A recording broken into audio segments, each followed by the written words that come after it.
Okay, welcome everyone. This is New Earth Mystery School. My name is Miriam Hasnat, and this month we are talking about divine union. This is part two of this series, and as we love to do in New Earth Mystery School, when we have a guest teacher, we love to bring someone on who just really deeply resonates with what I know that our community is like desiring to learn about, ways that I know will be supportive for you to grow in. I'm especially excited. I'm like cheesing so hard right now. I'm especially excited today. This is our first male body teacher that we've had. We've had 2 years of amazing offerings and teachings by such beautiful women, sister friends of mine, mentors, colleagues, and just people that I like deeply connect with. And this, like, Ken's holding it down for the divine masculine. When I tell you, he's like setting the bar, coming in with this truth today. I'm so excited that you're here with us. Thank you for being here. Ken is someone that I trust so deeply. I want you all to know this. Like, I really feel this is someone who I like the way that I like to describe it, that I trust to check my work. Like, when I'm doing my work and I'm like, like I did the math, I added the things up, but I want someone to check my work before I turn it in. Yeah. I was like, this is who I trust. And what that means is that, of course, that means he embodies all of the attributes that I like love and connect to, but it also means that the way that he does the work resonates deeply with me. Because there's so many beautiful teachers out there, and the way they teach it and the way they do the offerings and their frameworks for things may be totally different, right? But to have someone that I was like, wow, this is the way this person does the work just resonates with me, and someone who can bring that level of like precision, of like fine tuning, because I'm always using that metaphor of the tuning fork. To have someone that's like, okay, I love what you did here, and let's just tune this a little bit. That's a true blessing for me to have that. So thank you for being here. I want you to share a little bit more about who you are and your background and whatever feels aligned and resonant to share. And I'm so excited for you to be with us today. So I'm going to step back, hand it over to you, and enjoy. Awesome. So thank you so much, Has, for trusting me and inviting me, and I'm so grateful. Um, yeah, and thank you so much to this community.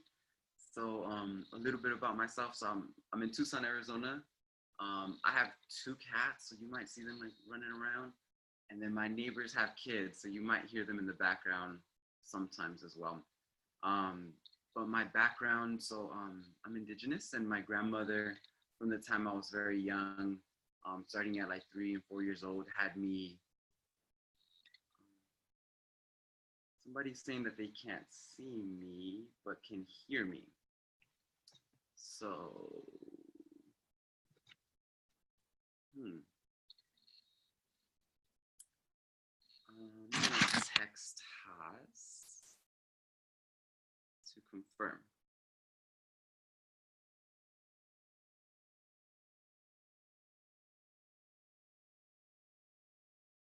I'm gonna just keep talking until. Okay, so folks can see me now. Okay, cool. So my background is my grandmother. It taught me from the time I was really young. So I was like 3, 4 years old, and she would have me like lead certain parts of ceremonies. And in particular, she would tell me that I could like set an energy space and like protect her. And she would say that I was like her guardian angel. And I was so young, and she was such a like huge person in my life that I believed her. That I believed I could protect her. I believed I was like her guardian, and I think that just like kept something like alive in me and open in me, that that like I've had incredible teachers in my life that I could like feed and and nurture those aspects and to keep them awake. And so the traditions that I've studied primarily are indigenous communities. I've studied with John Friedlander, who has a system called Psychic Psychology, and Art Geiser, who has a system called Energetic Neurolinguistic Programming. And then one of his co-developers, Jeffrey Tambor, who has a system called Woven Lightning. And so that's like a big part of like my background for this energy work systems and the things that like I kind of like pull on and build on. And then in my own kind of like practices, I'm a martial artist. I've been a martial artist my whole life. And then my background, or like my 9-to-5 job, I guess I could say, is I'm a social worker. So I facilitate currently intervention programs for men that are committing acts of violence. Okay, so folks are saying I sound kind of quiet, so I'm gonna get closer and speak a little bit louder. So again, I facilitate intervention programs. So these are men that are committing acts of violence. So they're either on parole, they're on probation, and a lot of this is like work to help them heal, be held accountable, and then to like make changes. And then in my energy work, what I teach is just like the gathering of all these unique systems and how to have like a really efficient toolkit and how to transform things in our life. Okay, so I'm just kind of checking the chat every once in a while. I also have my notes, so you might see me like glance down. So the first thing I wanted to offer was to give an energy read for the school and for everybody who's here live, but as well for folks that are in the recording. The cool thing about energy work is all of that information is accessible. And so a part of what I wanted to do was just kind of offer some support to tap into some like new ranges of energy and to be able to resource into those ranges. So kind of just like settle in.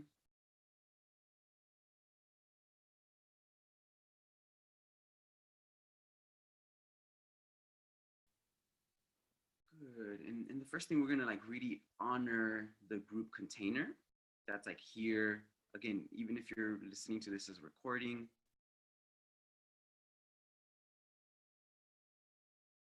really honoring, really trusting that container.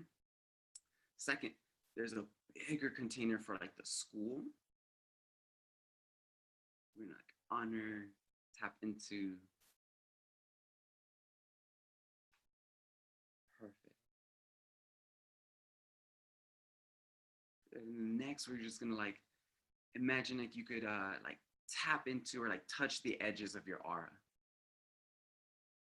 And just kind of notice what's happening there at the edge.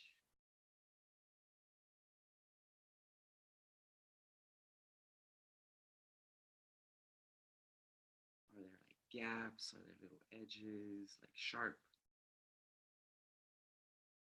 Is it fuzzy? Does it just end? Is there a wall?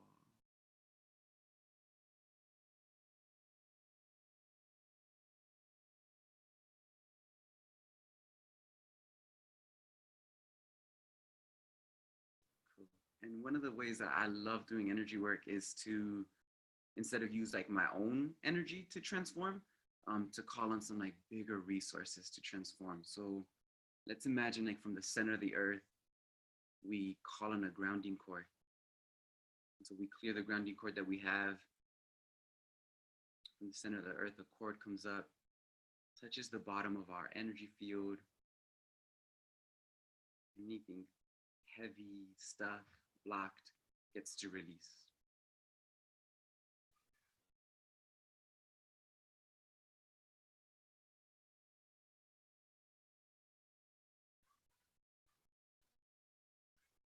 Good. And then now let's imagine that that earth cord of energy touches the container for this recording in this live class.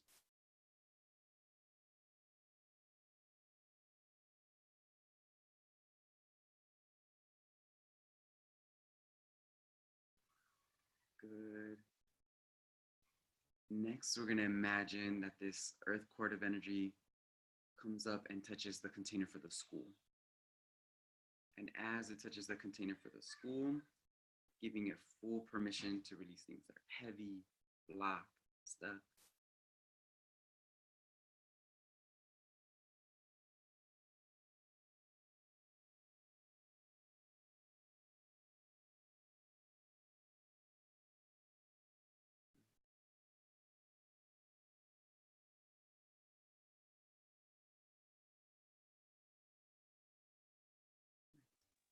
And again, we're going to open up the ranges, the densities.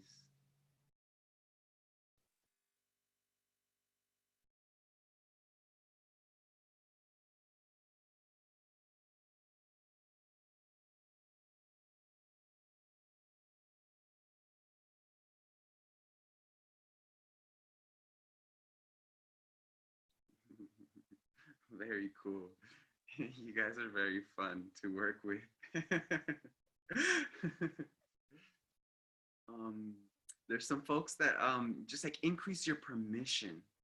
All these energies are like accessible, but there's just something in your field saying like you don't have permission to access it.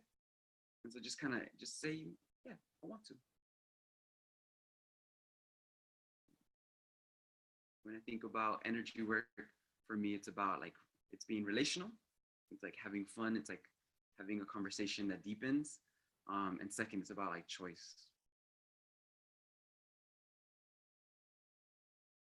Good. Cool. So there's some folks that don't have permission, and you guys are doing good. And there's other folks that you're trying so hard to like pull it in, um, that it's almost like constricting the energy. So just soften into the energy. Yeah. Just soften. This energy is like available and accessible.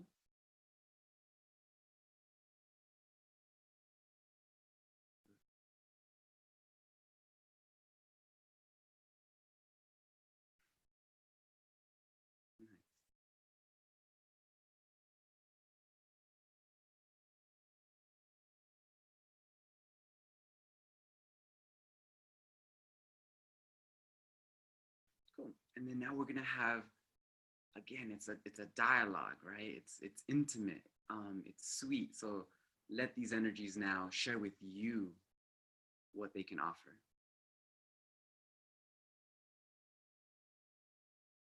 And just like vibe, just like that's cool. I'm into that.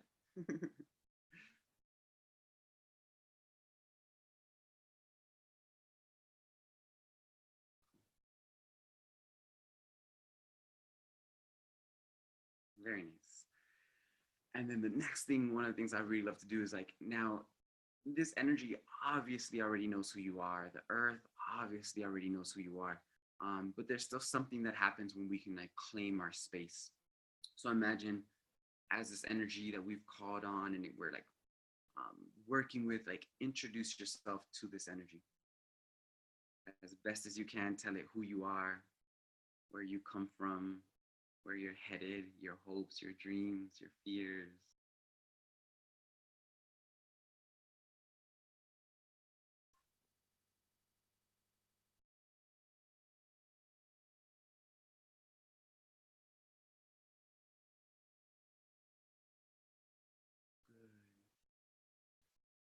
And then now, like, feel how much this earth energy loves you. Can hold you in like your full self.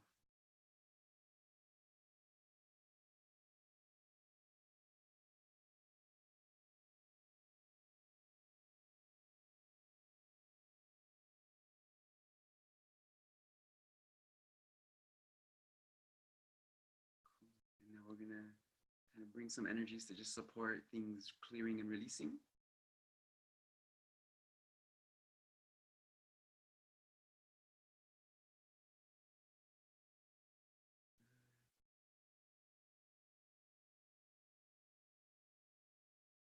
And again, these energies are available in this recording. And so just giving them permission to work regardless of the time.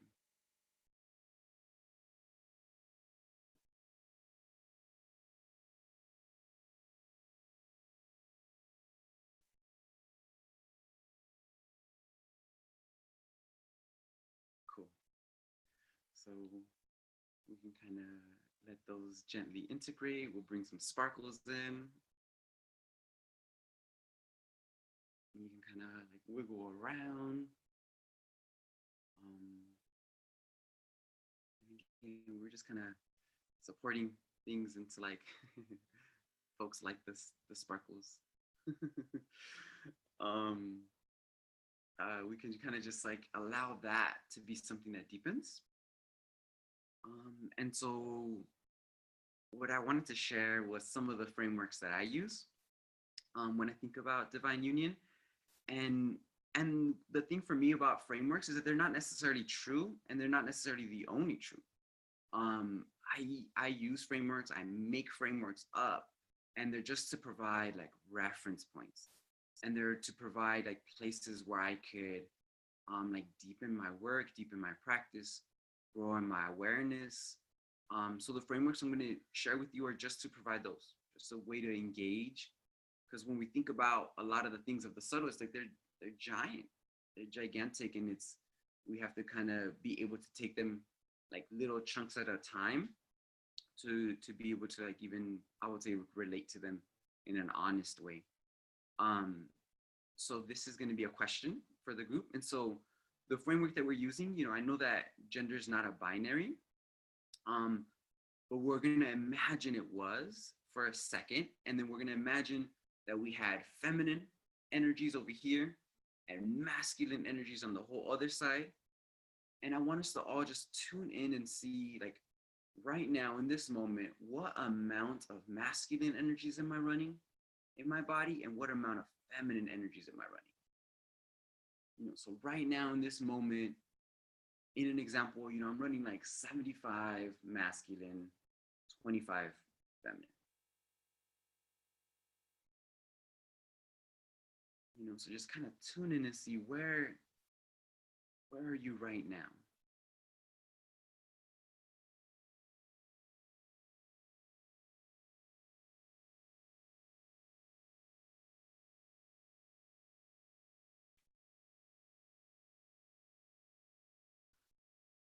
And when you get that number, nice. When you get that number, I think it's also important to know that that changes hour to hour, day to day. If I'm at work, it might be more appropriate to run a different type of energy. If I'm in my, hanging out with my friends, it's a different energy. And we're constantly, I would say, like, nice. So we have a lot of folks chiming in. And nice, we have a whole spectrum. So some folks are like 80% feminine, 20% masculine. Some folks are the opposite. And I think as we're getting these reads, just being really curious, like, why? And the processes that I'm going to share with us are just because sometimes, like, there could be a natural reason to be 75% masculine and 25% feminine for myself right now. But it could also be that our ability to like have choice and flexibility and a full range of our gendered energies isn't there. So meaning that like I am running 75 masculine, 25% feminine just because I don't know or have permission or have practice running any other types of energies. And so as we do this, we're just giving permission to have choice in how we show up and to have authenticity in how we show up. Cool. I'm just kind of reading some of the chats here. Great. Yeah. And there's just like lots of different ranges. Folks are chiming in with maybe some of the reasons why it's so masculine. So an example was like just a lot of logic, not trusting like the process or the heart space. Perfect. And what we're gonna do with this read. Yeah. So someone's saying that their mind is getting in the way. Is anyone else having trouble getting a read on like their gendered energies. If folks doing okay, I can throw it out there. So I could throw things if we're jamming on that piece.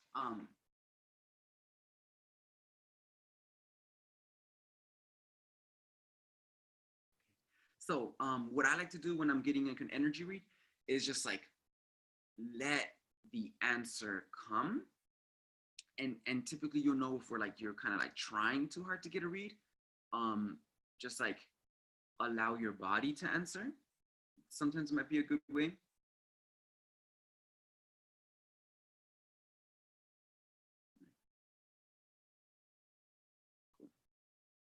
I'm gonna get like a group read to see where we're at. Yeah, and nice. And I think it's okay to cool. And it's okay right now to like maybe even not have something super clear, but you can just like get instead of being really specific of like a 75-25 or 60-40, to just like get an internal like, am I running mostly masculine? Am I running mostly feminine?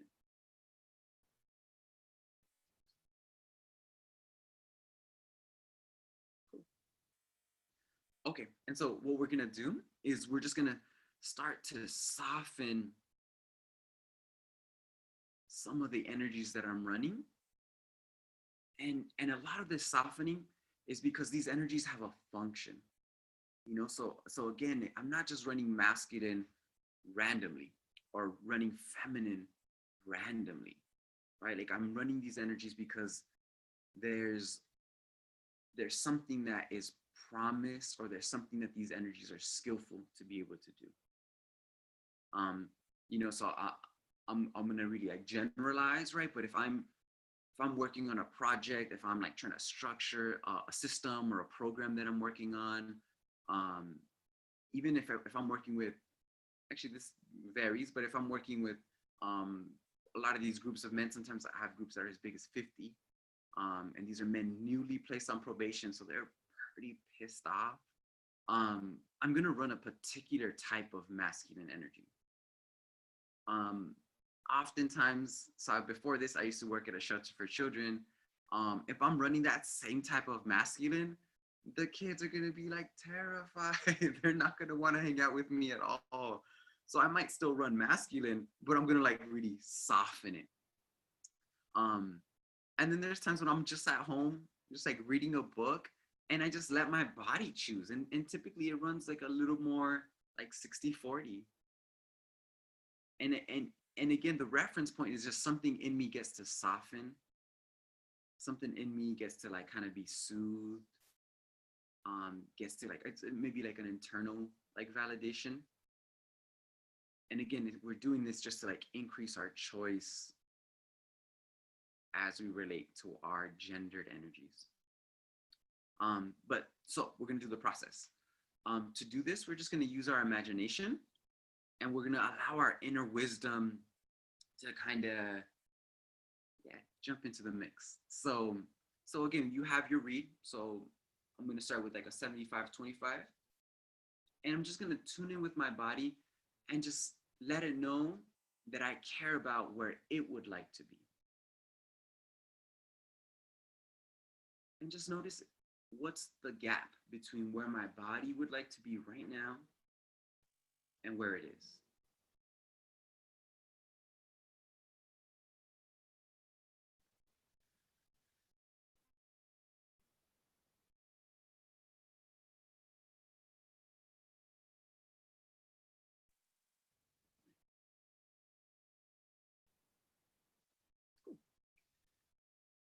And to fill this gap, or to like create some more flexibility there, we're gonna again use some bigger energies.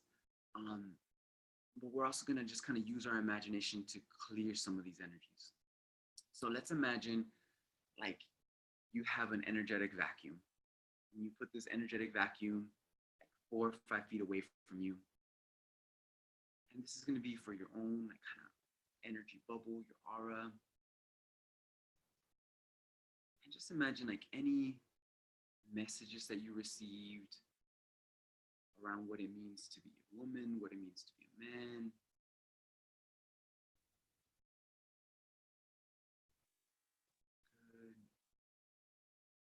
any of those like expectations that were placed on you by family, friends, whatever is ready to release. And we're not even, things feel stuck, like just honor them.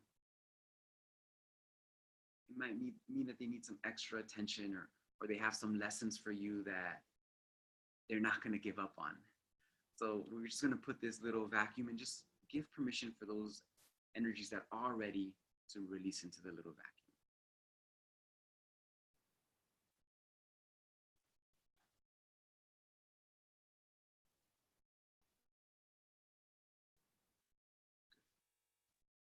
The next piece is, let's imagine if there's any energies in our space that are stuck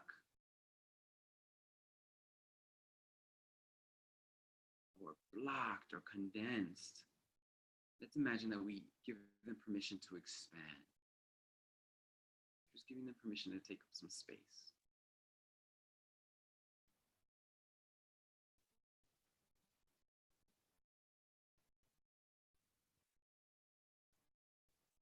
Somebody's saying they can't hear me well, so I'm going to speak up. So let's just imagine like any energies that are kind of condensed or stuck in our space, we give them permission to expand and take up space.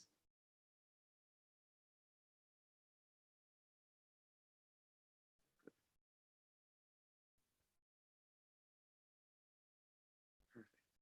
Next, we're going to honor that these energies aren't, again, there just randomly, that they're here and they probably have some really beautiful lessons for you.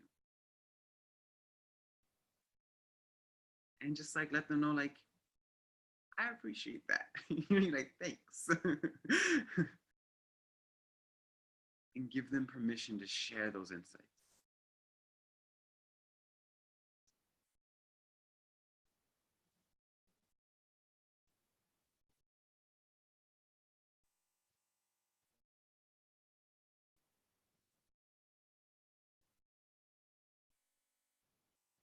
Perfect. And we're gonna tune back into that vacuum and see what else is ready to release now.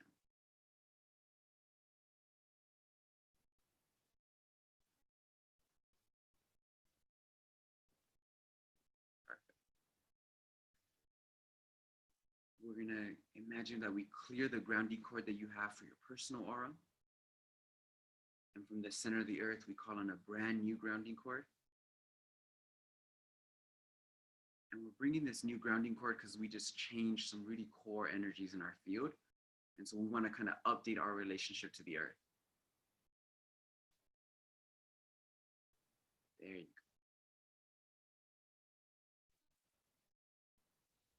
go. Cool. Another energy principle that's really important is anytime we clear energies from our space, we want to like fill it back up. And I like being really intentional with what I fill my space with. So let's imagine like we bring a little star and we recall our authentic energies into this little star. And these energies are going to get updated, empowered, enhanced, blessed.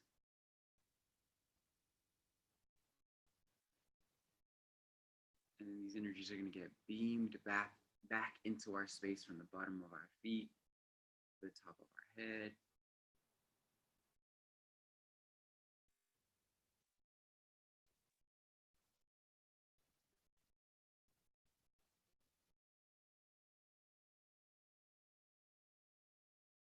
Good. And these are authentic energies, so it's almost like you're just gonna feel like more like yourself, or like parts of you coming home.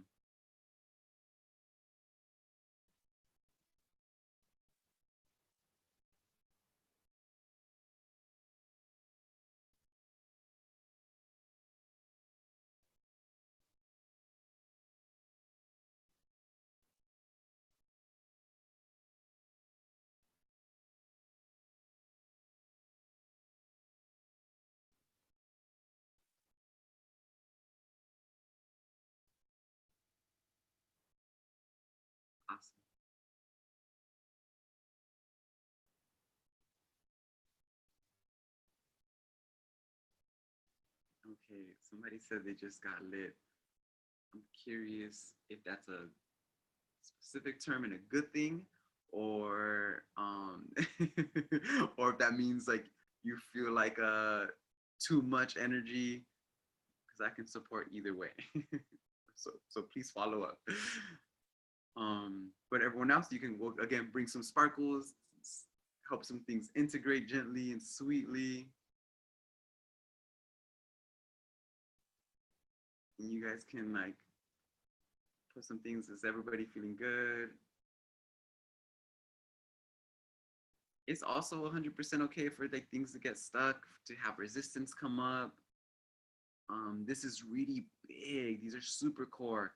When we think about these energies, they're often really in shadow, meaning that it's really hard to integrate these energies. And also there's so much like collective messages and programs. So wherever you're at, it's super cool. Totally welcome.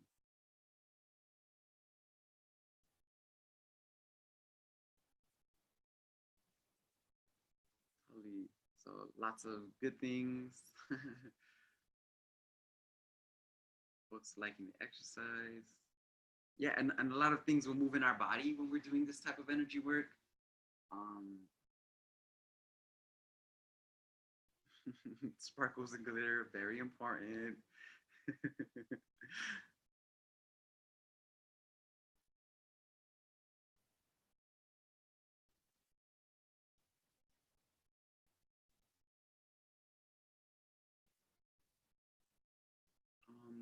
Somebody asked a cool question that I'm gonna answer live, which was like how often to do these.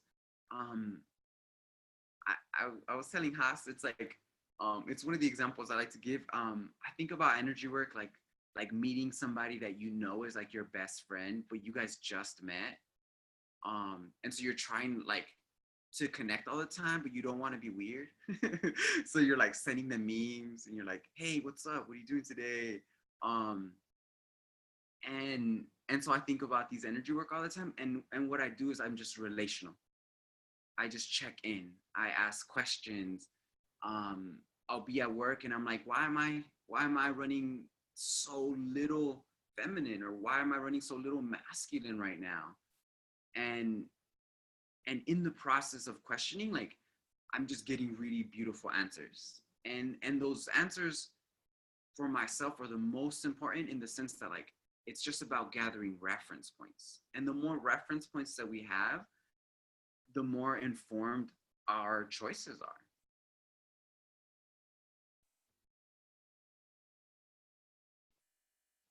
Um, Somebody asked the question of masculine and feminine energies, and what basically like what criteria am I using to define those, which is a very good question, but is a totally huge topic. So right now I would just say like allow your body to like share with you like messages that it has received. So for me, with my socialization, I'm male-bodied, I'm straight, cisgendered,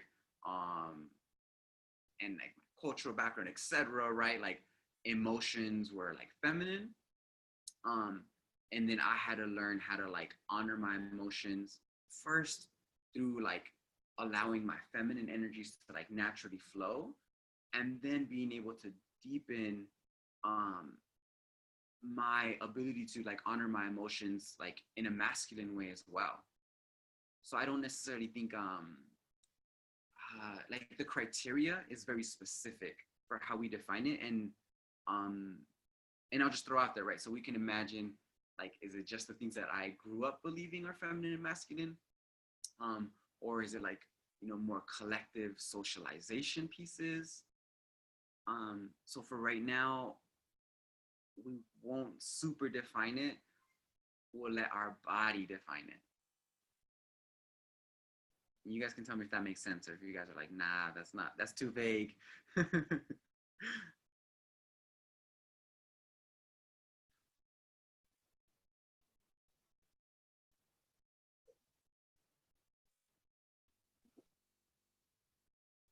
And just a reminder that you all can put questions for Kent in the Q&A. He's going to check those out. So if you have questions, now is the time to put them in the Q&A bubble button at the bottom of the screen so that he can check that. Thank you, Haas. Somebody said the definitions will change as we work with it. That's exactly it, right? If I define it too soon for us, then like that exploration piece and the engagement piece and like that authentic piece won't be allowed to like really be nurtured. Somebody saying my video's off again. And now it's back. Okay, cool. Okay, so I want to take 4 minutes and just kind of open up something else.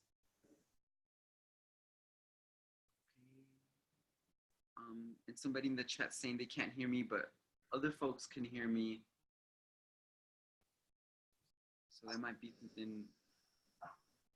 Okay, so anyway, so I'm gonna just open up. So I think the next piece, right? So just to kind of like recap what we did. One, we kind of tuned in.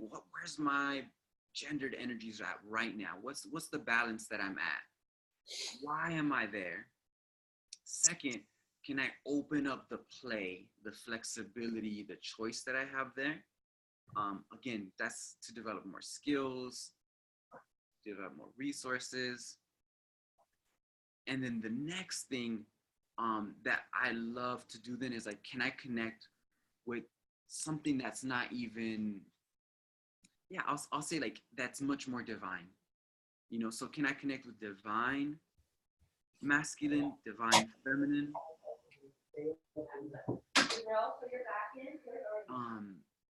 And and right now, and I'm getting some questions of like, you know, there's that it sounds really like dualistic, and I think the dualism that I'm presenting right now isn't true. But what I'm saying is that if we allow it to be like a polarity, then we can get really good information from what exists here and what exists here. But I would say it's not dualistic. It's not polarized. Yeah, so I think there's a lot of play there and a lot of exploration to do personally. But coming back, so we're gonna just open up to some kind of divine and allowing as we open this up for it to inform the way that our body relates, right? So like if my gendered messages of what it means to be a man are coming from other men, coming from my ancestral lineage, from my father, that's gonna be a type of masculinity. But if I'm able to like just open up to what would divine masculinity be like, you know, how would that show up in a relationship? How would that show up when I'm feeling hurt or scared or alone? Or what type of power would I run or embody if I wasn't just like relating to power the way that my father does, or that my ancestors did, or that my friends did? You know, and I think those are just really fun questions that really open up like again, it's not necessarily the answer, but it opens up this exploration and this possibility to evolve in a really sweet way. So that's what we're gonna do. We're just gonna kind of open those ranges gently, sweetly. You guys have this recording to continually tune into. And so we're just gonna allow for, sometimes I like to call them like a representative. So just imagine like you have a representative of divine feminine and divine masculine to come up. And I like to imagine they're like sitting in front of me, you know, 4 or 5 feet away. Perfect.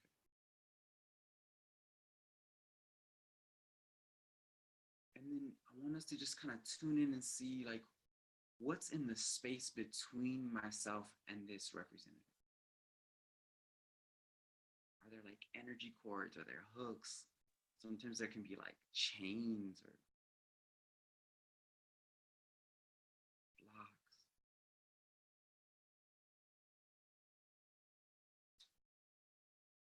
The next piece, notice like how close do I feel? Is there like hesitation? Is there like some pushing away? Or is there like closeness? Again, like is there some sweetness or is there some friendship?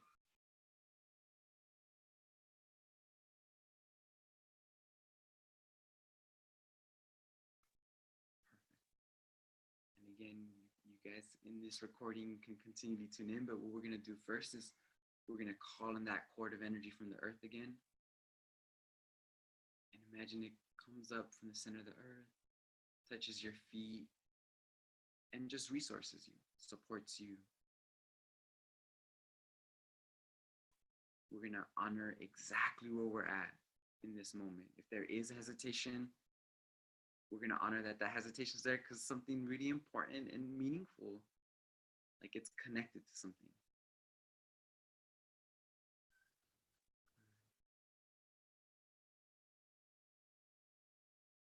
Next, we're going to imagine like some universal energy comes down, and I like to sometimes like let it be like a rainbow. And just imagine like all the things that are between you and this representative, this like perfect being here. Like imagine that those cords, those blocks, they get to ask from the universe for whatever they need.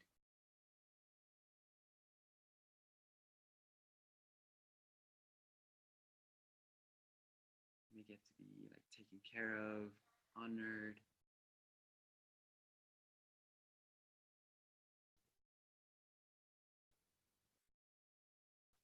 Good. And then just imagine like we wash over ourselves. Sometimes it's nice to like wash over this being so that we can update how we see it. But right now we're gonna just wash over this interaction. First with earth energies, then with really healing, nourishing water.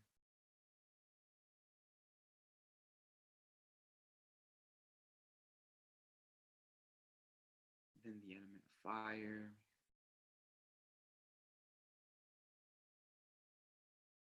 The element of wind.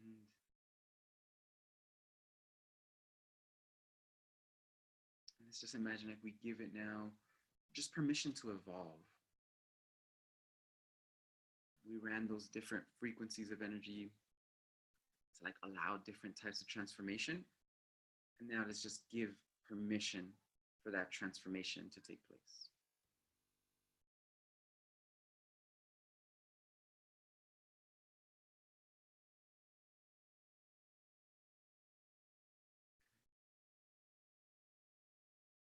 And then the last thing we do, let's just imagine like these beings, divine masculine, divine feminine, like you bless and like appreciate and honor them.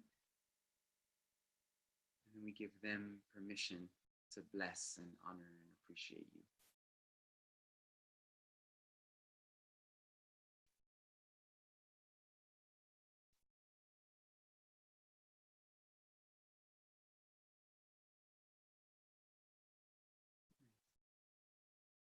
So now you guys got introduced to these beings, and so again, like a deepening friendship.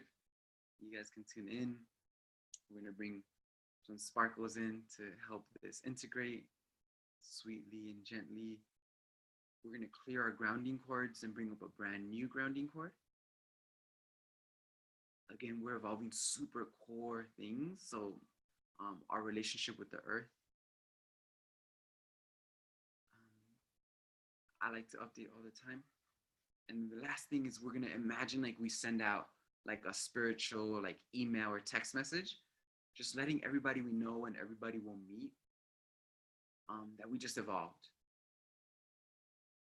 We evolved like our relationships to ourselves, to others. And so just giving folks the opportunity to like meet us.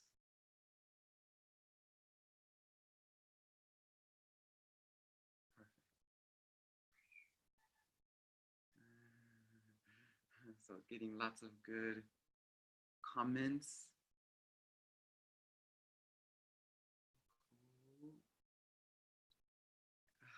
Status updates. Yeah. Somebody in the Q&A asked if like those representatives can be ancestors. It's a complicated question in the sense that like there can be, when we think of ancestral energies, they can come with a lot of information and a lot of like experiences. But I think for this particular process and at this particular point, everything's cool.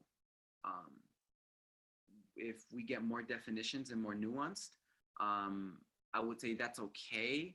And it's just like we would just relate to them differently if it was ancestral masculine and feminine versus divine masculine and feminine. Or right, is an ancestor showing up as my representative of divine masculine, right? So we'd have to like really get clear with that definitions and terms that we're using. Somebody saying they're having trouble with the divine masculine. Totally. I mean, as a man and being male-bodied and male-socialized, I would say there could be a lot of fear when relating to divine masculine. There's very little references of divine masculine being like safely embodied. There could be a lot of charge there. So, you know, if there's trouble, I would say like, you know, engage that in a way that feels like safe and like is contributing to your well-being. Get support if you need to. And if it feels too much, like it's also okay to like kind of put that aside for a little bit and resource other relationships. So maybe resourcing divine feminine. So lots of options there. Religious programming, yes, absolutely. Somebody sharing that like feeling like they don't have connection to divine feminine. I'm gonna get like a specific read for this person, and this is just my read, so you can tune in and then like you know, still be discerning with what I'm sharing. And then but I'm also like, there's a group kind of like opportunity to share, is that sometimes like if there's a lot of like wounding or hurt in my field, or experiences that could like lock that gendered energy, then it also impacts our ability to connect with what is like the most divine examples of that energy, right? So if I can't even honor like the really dense aspects, then I won't be able to honor like its most subtle, most divine, most pure, most precious aspects.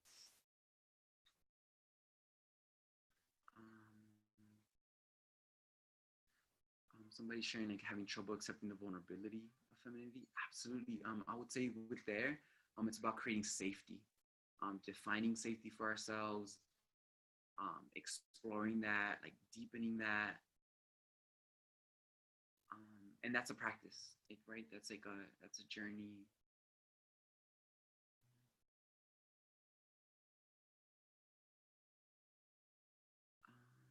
Somebody saying, somebody asked me, did you say,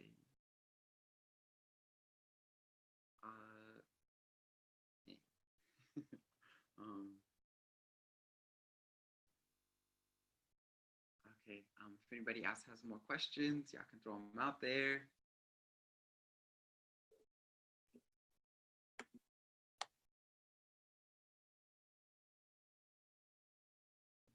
I have a question. I have a question. Mm-hmm. So, thank you so much. I loved everything about this, and I'm so excited to just continue more with this conversation. But I do have a question for a lot of the people that are, and I know you kind of spoke about this, but I just wanted to like bring this into the conversation a little bit more specifically. For a lot of us that are here, and a lot of people in this community are also channels. Mm-hmm. So, for example, my channel, the Divine Feminine Collective, right? So I know that you said that sometimes it's moment specific, as to like why they will be running certain energies and all of that. Can you talk a little bit about like what that means to kind of like be a channel for these specific collectives and energies, Mhm. and whatever you want to share relative to that, because I think it could be helpful for some people just to kind of know, like, like, because I might, for example, have a question of like, okay, well, I know I channel these divine feminine, collective energies and beings and messages. Like, should I be also channeling the divine masculine? Right. So, just in terms of like what could kind of come up around understanding, like, yes, I know, for example, my body loves to run feminine energy, right? And and just in terms of like balance, creating balance and availability of that flexibility, right? For those of us who do also work as channels, what does that mean?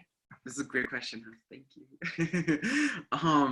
So I think for myself, like, like the way I like to differentiate is like, am I tuning into the collective feminine experience and what collectively femininity is up to, what's evolving, what's changing, um, and then it's like, and then there's the divine feminine, right? And again, like they have a slightly different um vibes. So I think one, something sweet there to explore.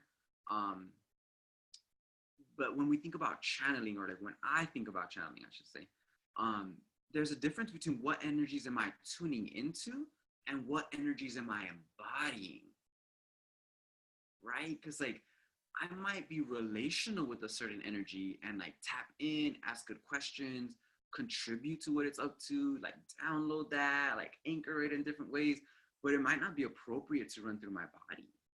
Um, and so I think like for myself, I yeah, like like when I do energy work on like literally throughout my day, all day, and I'm just like questioning everything. I'm just like, oh, that's cool. I'm like, what about this? I'm like, what if I add this? I'm like, should I put fire here? I'm like, ooh, don't put fire there.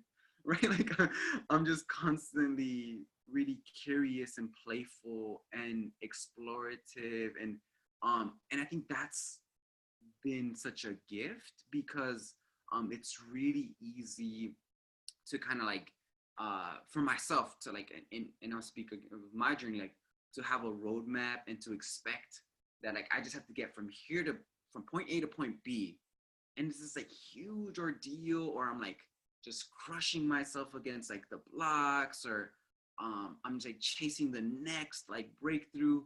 But I've just again seen that like the more I can play and get references, that like I like I don't necessarily like I don't even know, like it's not even, I don't need to get to be anymore, like um because it's like all so available, and I'm relating to energies that are like huge, and when I can honor them and when they can like see me, and like and we can have that exchange, I don't have questions.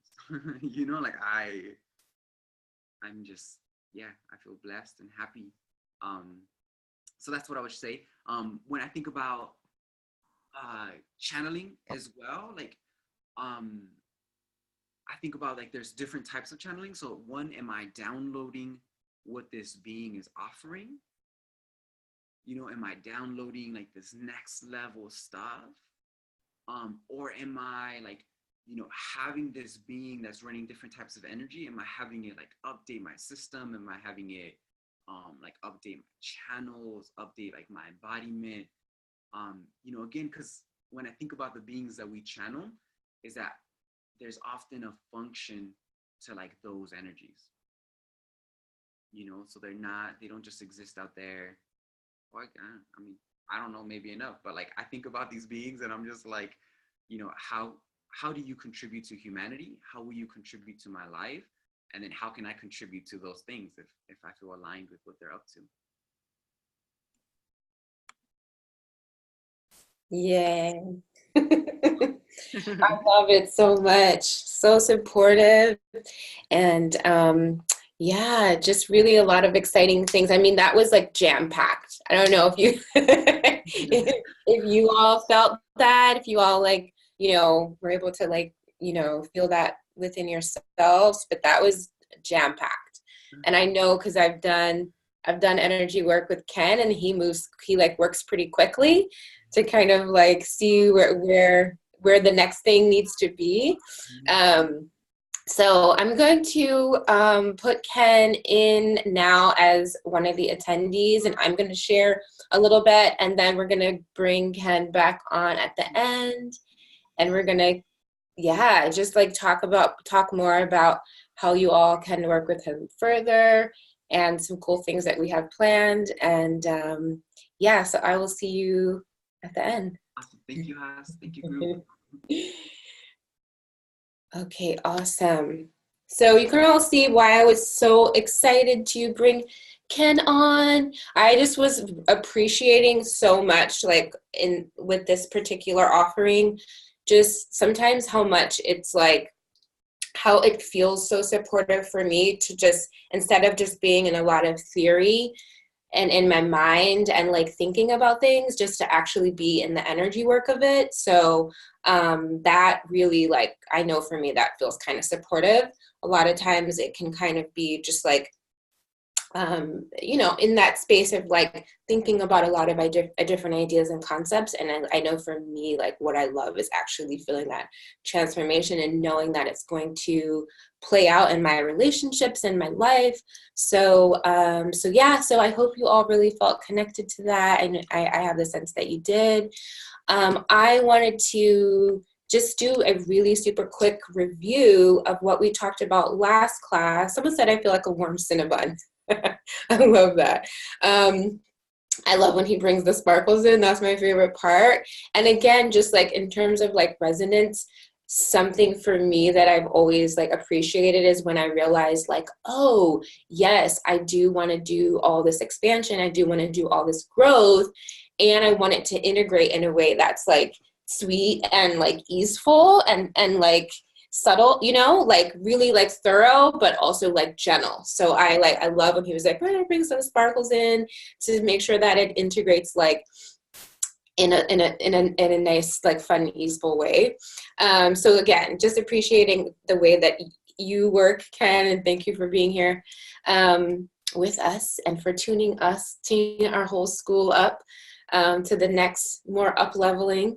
So I wanted to just quickly do a little review of what we talked about last class and then kind of pick back up and go a little bit deeper into talking about sacred union. One of the main things that I talked about last time, because what I do like to start with a lot of times is like, let's do the shadow work. Like, let's bring the things up that might be some of the old programming, some of the old misconceptions. One of the reasons why I like to do that is to kind of use myself as an example of how there may have been and still continues to be times when certain concepts and certain ideologies, I was either really resonating with them or that I picked them up for whatever reason, or I was trying them on for a time. And I can kind of look back and see how I was making my way closer and closer to ultimately like more of understanding my truth. And at the time, this may have been in a concept or idea that really resonated with me. You guys know I always talk about being a retired empath, but you can also still find, articles and writing from me where I was highly identified with the idea of being an empath, and that stuff's still all online. I haven't deleted it or anything like that. And this idea of sacred union, of divine union, we talked about last time some of the concepts that are out there. We talked about things like twin flames. We talked about things like the one and soulmates and all of this kind of stuff that when we think about being in a divine partnership, we have all these concepts, right? And we kind of just like threw them all out there and just allowed us to see where some things are that might want to expand from that place, right? I think for me where I'm at now, and this can continue to change, but for me, the distinction that I feel that is significant between my true understanding of divine sacred union and the sort of twin flame relationship paradigm, the distinction for me is, and we talked about this last time, is that this relationship of sacred union is ultimately a relationship with myself, with the creator, and with all of creation. It is not about one other person. That doesn't mean that that relationship with myself and with my creator and with all of creation can't play out with this specific partner at a certain time.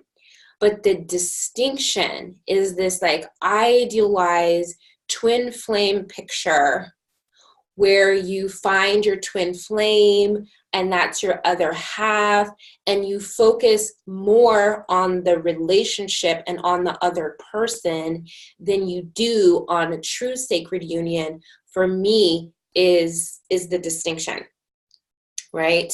A lot of times when I hear about people talking about the twin flame relationship, I feel that what they're actually talking about is codependence, shadow relationships, and kind of like hooking up with sort of these like different parts of the frightened personality, right? So you'd say your inner child hooked up with someone else's inner child, right? Or like your picture of your mother, right? You hooked up with that in another person, right? Or like, the Punisher, you're someone else's Punisher hooked up with my shame, right? Or someone else's inner narcissist hooked up with my inner empath, right? It's not to say that's not still sacred, but I think for me, the distinction and like waking up from that is understanding that any relationship where I need to shrink myself in order to fit in that relationship, for me, is not a relationship that's what I consider to be, for me, a divine union, right? A sacred union. Again, sacred union is about the sacredness with the one, and then bringing that into all other relationships, right? So in understanding that, I would never accept being in a relationship with like the runner archetype, right? I would not accept some of these things that are acceptable sort of in the twin flame model of sacred union. I would be in this dance and this play with myself that is honoring of where I'm at and the other person in partnership. Like, I'm not interested in like in holding on to a relationship dynamic where the other person is not emotionally available and I'm sort of like the chaser, right? So that doesn't interest me, right? Again, when I'm thinking about a true sacred union, it's coming together within myself of my own masculine and feminine, and catching up to the expansion of myself and my personality. So that for me is the true definition of divine union. It's that I'm always expanding, and instead of focusing on the relationship, I'm catching up to the expansion that is within my own being, right? And then someone commented before class started saying that they applied this, what we talked about from last class, they caught up with their own expansion, and that the relationship caught up, right? So that for me is like, that's when you're truly in that medicine, right? So for example, if we're really learning about, if divine union is really learning about ourself, our relationship with ourself, with source, and where none of these definitions of like soulmate, twin flame, now no longer give us permission to stay in codependent, enmeshed, sort of like relationships where we're hooking up with, let's say, just the inner child part of ourselves, where we're constantly triggering the other person or whatever, or playing with the shadow. Now what we're doing is we're honoring each other's soul's intention to master the lesson of true love, right? So in knowing that, and I talked about this last time, I talked about how this is, you'll understand the difference between that a soulmate is not always meant to be a life partner. You may, for example, if you're truly on a path of sacred union, divine union, you may have a soulmate that shows up in your life that loves you so much that they agree to play the role of the person who you do not spend your life with, right?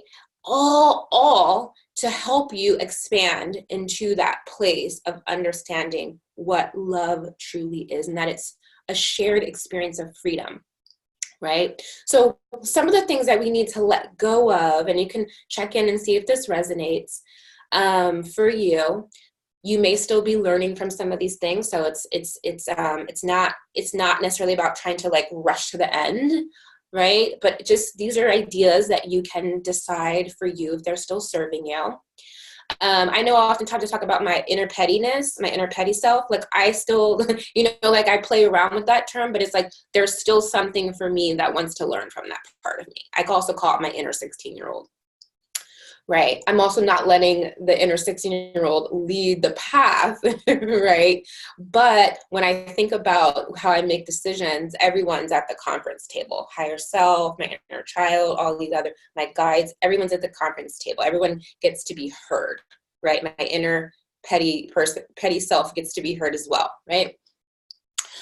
So one of the things that for me was supportive and sort of like moving out of this old paradigm of like what partnership and relationship means is to stop assigning character roles to people that they never agreed to play, right? So having a story in my mind for whatever reason, Disney movies or, whatever. And I'm going to talk a little bit about this from the Jungian point of view, because he really kind of like illustrates this really well.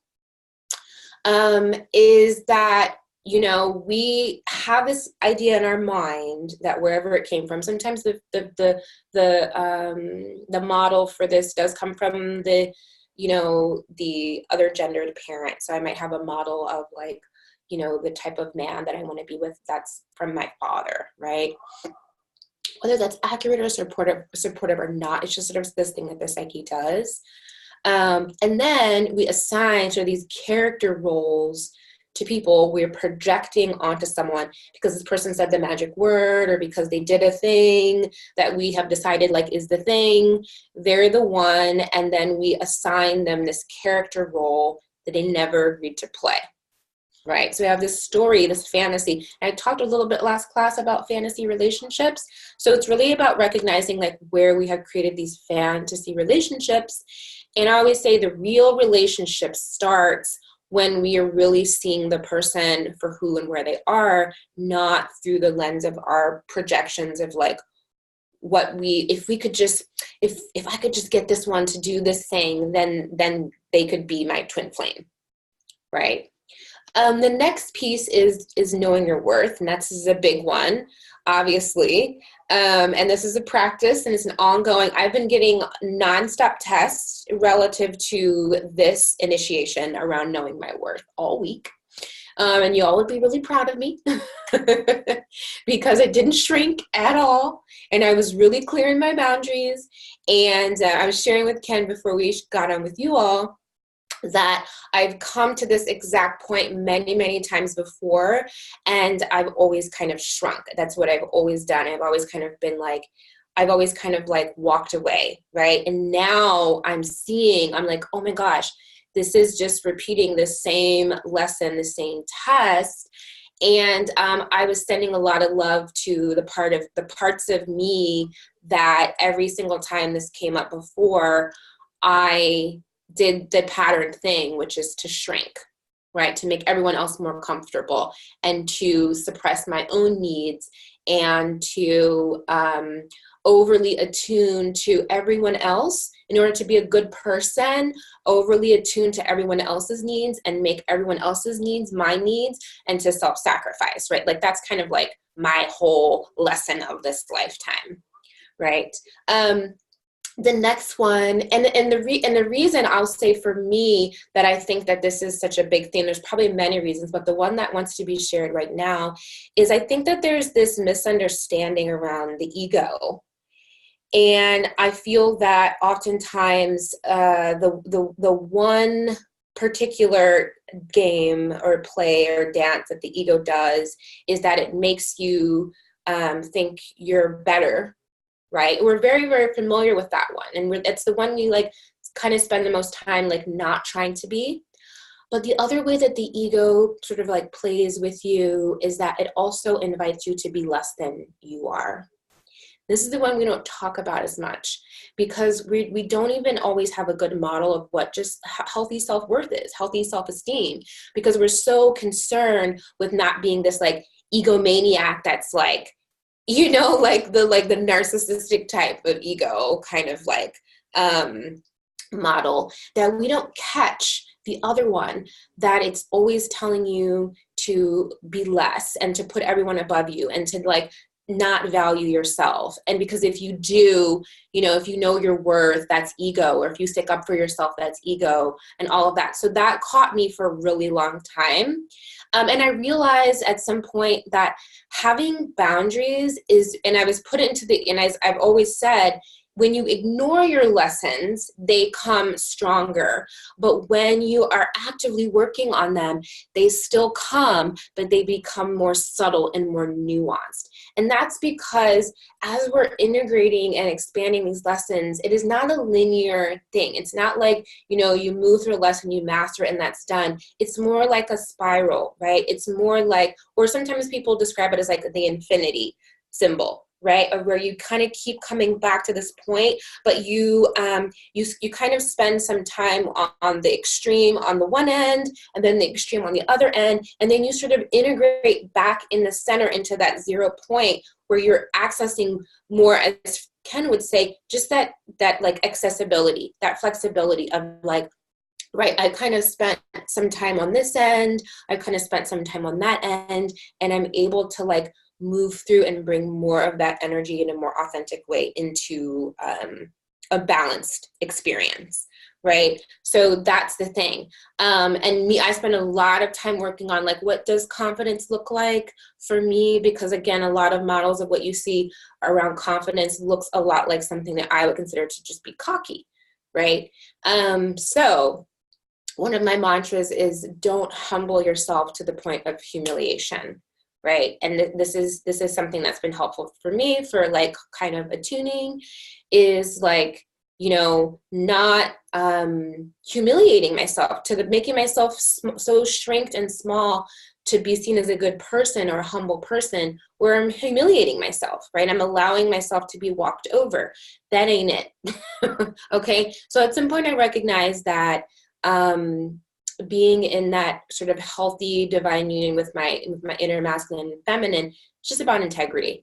Boundaries are just about integrity. And like when I recognize it in that way, and I need to set a boundary, or I need to kind of let someone know that they've done something to me that feels like a violation of my boundaries, it's a violation of my integrity. Right. And from that place, it's not that like conversation around like, I don't want to hurt their feelings, or I don't want to make them feel bad, and that gets like turned down a little bit when you're understanding this is just about integrity. You know, and knowing what integrity feels like for me, and how important it is to be in that authenticity. Because again, if it's about honoring my soul's intention, and someone else is able to take me out of that alignment, that's not integrity with my own soul. So again, this is what divine union is for me. So the next thing is commitment and discipline. We have to really be disciplined in this work, because we are constantly being bombarded. We are constantly going to be receiving invitations to go unconscious with other people, and to just to fall back asleep in the matrix. Like there's all these invitations to just sell your soul a little bit. It's not that big of a deal. Like, you know, you'll get a little bit of success in the matrix, but what's the big deal, right? Everyone else is doing it. Like there's just so many invitations to do that. and to kind of be out of integrity with yourself. And so it's about a commitment. It's about discipline. And it may mean that everyone else you know is like doing another thing. Like everyone, like I'm just going to use this example because it's just a really like kind of mundane one. Everyone else you know may be going out on Saturday night drinking and you're home in meditation, right? Like that, it may be that serious, right? And it doesn't mean there's not going to be fun and all of that, but like you're going to have to be listening to your own soul. And if what you're being called to do is to stay in and do some energy work or some healing work, like it's that serious. That's the commitment. You know, the test for me, a big test for me, I'll share with you all in my relationship. You know, my most primary relationship was actually tested when I decided to commit to doing this work. It was like the defining factor many years ago in the relationship. My partner was asking me for a very sort of traditional type of commitment. And my soul was calling me forth to do this work and to be like the female in the relationship, and the masculine is sort of asking you for a sort of traditional kind of commitment. To me, it was this choice. I had to make this choice between or I thought I did at the time. I thought I was choosing between like love and my purpose. And now I look back and I'm like, oh, wow, my soulmate loved me so much that they were willing to play that role of putting me through that test of that initiation for me to understand, like, I'm always going to choose my soul. You know, you all see quotes of mine and things like that. And a lot of times people don't know the context, but one of the tweets that came out of that, the quotes that came out of that, is that people will come into your life to test to see if you love them more than you love yourself. And that was a test that I received from my soulmate, because I was like choosing in a way at the time in what looked like the traditional kind of path of like being with the person that I loved or saying yes to doing this work. And so I said yes to doing this work. And that was the level of commitment that I was showing up with in union with myself, and trusting that if something needs to fall away, even if it's a relationship with a soulmate, then that's what it's going to have to be. And 3 months later, and I also didn't know specifically where the path was going to take me. And 3 months later is when I received the phone call to invitation to lead my first retreat, which then turned into my 3 years that I did of doing retreats and doing my wellness tours. So it was really that serious. So I've been through so many initiations, you'll have no idea, into this relationship of union with the self. And it's so much more expansive than the twin flame definition. It's so much bigger than just choosing to be with your soulmate, believe me. The next part is understanding this is an eternal marriage. Right? It may feel like the ultimate is like finding your soulmate, being with your soulmate or whatever, but this real divine union and sacred union, it is an eternal marriage with the divine, right? And it's so much bigger than just marrying this person or whatever. Right.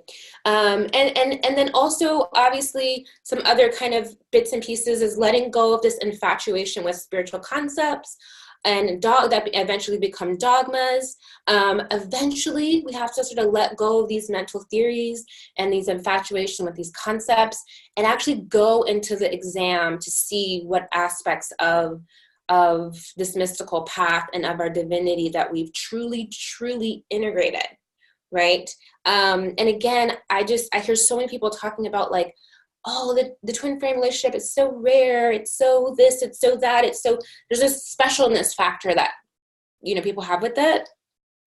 And I'm like, there's so much beyond that, right? There's so much beyond that to be. And another aspect of divine union that often doesn't get talked about is being in union with your body. Because and next month we're actually going to have Dr. Word as our guest teacher. So we have another male body teacher who also happens to be friends with Ken. Actually know Ken through Dr. Word, our Qigong teacher. We are going to do a class next month, and we're going to talk about embodiment. So we're going to talk about how to bring this more into the body, right? So all that to say, oftentimes we forget that one of our first relationships of divine union is a relationship with the physical body. We projected forth and we created this physical vessel in a very specific way, right? And this so the divine union is a relationship with our body, it's a relationship with the earth, it's a relationship with source, right? And yes, it is a relationship with other people as well, but I think that the contracted version of it is that it's about one person, and I feel like it's so much bigger. So the divine union is always expanding, it's not linear, it's not static. We also have to move through our rejection wounds, it's a big one. We have to expand our ability to receive. So I love that Ken talked about permission, right? It's a big one. And our ability to receive.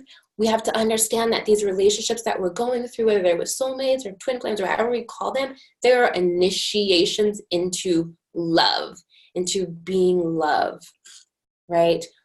We also have to let go of our addictions and to see when there's that infatuation happening with the relationship, right? These levels of union cannot be accessed through infatuation, right? They are about a greater commitment to divine service in union with the one.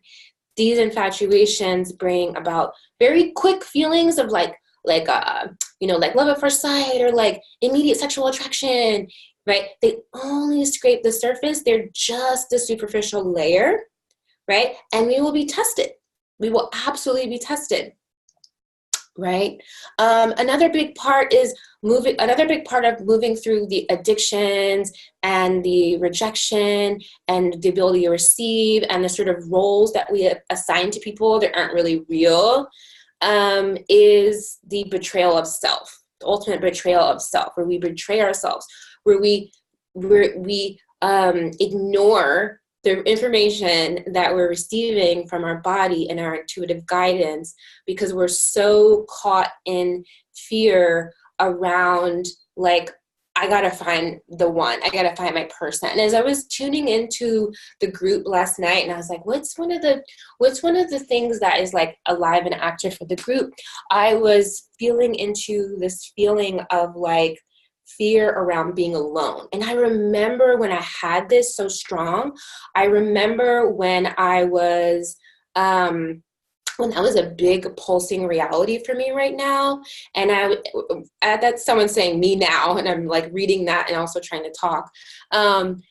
Something that I like felt, and again, I was like, ooh, this is ancestral, this is old, this is collective, this is like, and I was like, I don't actually think it's me so much, but I'm definitely being initiated through this feeling state, emotional state, this story, this pattern, of like feeling like, if I don't hurry up and like find my person, I'm gonna grow old and be alone and not be loved and die.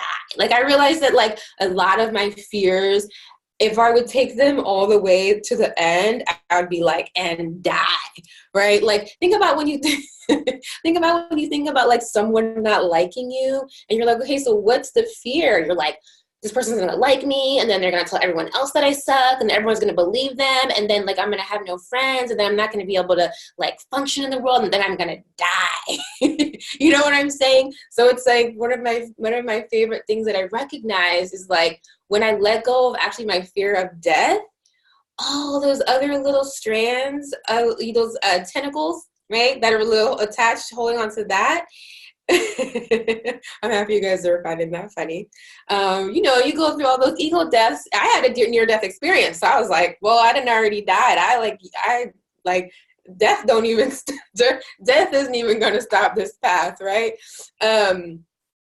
And I'm going to recommend a great book in the book club this month related to letting go of death thoughts. But it was so important for me to recognize, like, honestly, like, and you can tune this whatever way you want to that works for you. I was like, I guess I'm just gonna be an eternal player then, right? Like, I was like, okay, like, dang, maybe that was written for me. Like, maybe I don't have to have my one or whatever, right? And like, obviously, like, you know, I was like, is that so bad? Like, I was like, that might not be so bad, right? You know, and that's the thing. It just was like moving, and I don't think, and that's not actually how it played out in the story. But at the time, I was just like, whoa, I'm so caught up on this idea, this concept of like, you know. And here's the thing I want to say, like, at a point in time in our reality, that was the case. Like, if you didn't have the family unit, you could not, you couldn't survive, right? You couldn't function. But that's not, you got to check in for yourself and be like, is that really the truth right now? Like, is that really the way this is going to happen, or way this is going to play out? And then I started like opening up all these other timelines of possibilities of like, well, it could go like this, or it could go like that, or I could, you know, like, I was like, maybe I'll start dating women, or maybe I'll, right? Like, so all these other possibilities just like opened up when I let go of this fear of like, if I don't find my husband, I'm going to die, right? But all that to say, I was like, oh, right. I remember when that felt very real for me. And it's like, that's not where my awareness level is at all. And actually, like, because I had such an overlay of like, I need to be in this like traditional type of relationship, it actually was a very oppressive of the part of me that's like very free spirited when it comes to like love and like connection and intimacy and sexuality. And when I was able to like take that overlay off and allow myself to really like be in my mastery, actually, like, the types of relationships I was attracting actually felt so much more freeing. And I was like, a lot more options showed up, and I just accessed a whole new reality. So I just wanted to share that with you all. Hopefully that feels exciting. Yes, so all that to say, this old kind of concept where whatever level we're on of under definition of divine union, where the commitment to the relationship is actually more of the focus than the commitment to being in union itself, we're shifting out of that, right? Because that's always going to lead to suffering, right? The true divine union is about wholeness, and this is enormous, and that's my point.